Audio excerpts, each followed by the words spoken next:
आरव, जो कि एक रिसर्चर है, आज एक ऐसी हवेली तक पहुंच गया है। कहते हैं जो भी इसके अंदर जाता है उसका चेहरा बदल जाता है। आरव ने नहीं खोला था, लेकिन फिर भी धीरे धीरे खुद ही खुल गया। उसे सच में लगा जैसे कोई अंदर से उसे बुला रहा हो। चेहरा के अंदर कदम रखते ही आरव की नजर दीवारों पर पड़ी। हर तस्वीर में वही आदमी था, लेकिन चेहरा धुंधला, जैसे किसी ने जानबूझकर मिटा दिया हो, मानो कोई अपनी पहचान छुपाना चाहता हो। क्योंकि अंदर से धीमी और बेहद अजीब सी थप्पाने की आवाज आ रही थी, जैसे कोई अंदर से बाहर निकलने की कोशिश कर रहा हो। अंदर आओ। आरव ने जैसे ही कान लगाया उसे बेहद धीमी पर साफ फुसफुसाहट सुनाई दी। अंदर आओ। वो आवाज इंसान जैसी बिल्कुल नहीं लगी। उसमें कुछ था जो उसकी रूह तक ठंडा कर गया। एक बर्फ जैसी ठंडी हवा आरव के चेहरे को छूती हुई निकल गई। आरव ने गहरी सांस ली।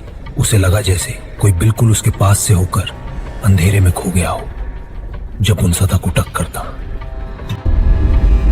सीधे उस पुराने टूटे हुए आईने पर जा टिकी। आईना बिखरा हुआ था, मगर सबसे अजीब बात, उसके भीतर धीरे धीरे धुंध जमा होने लगी थी, जैसे कोई सांस ले रहा हो अंदर से।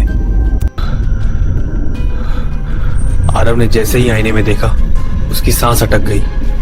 वहां उसका चेहरा नहीं था, बल्कि किसी अजनबी का, और वो चेहरा धीरे धीरे बेहद डरावनी मुस्कान के साथ उभर रहा था। आरव अचानक पलटा। उसे लगा कोई ठीक उसके पीछे खड़ा है, लेकिन कमरा पूरी तरह खाली था। फिर भी वो आवाजें, वो धीमे धीमे खिसकते कदम अभी भी उसके बिल्कुल पास सुनाई दे रहे थे। आरव ने डर से आंखें फैलाई, क्योंकि आईने में जो अजनबी चेहरा था वो धीरे धीरे उसकी ही शक्ल लेने लगा था। बस एक फर्क, उसकी आंखें पूरी तरह काली थी, ऐसी काली जैसे अंधेरा ही उसे घूर रहा हो। आरव ने कांपती नजरों से आईने में देखा और उसका दिल जैसे रुक गया। वहां जो चेहरा था वो उसका तो था, पर फिर भी बिल्कुल भी उसका नहीं। अचानक आरव की आंखें ठहर गईं। आईने के भीतर एक काली आकृति खड़ी थी।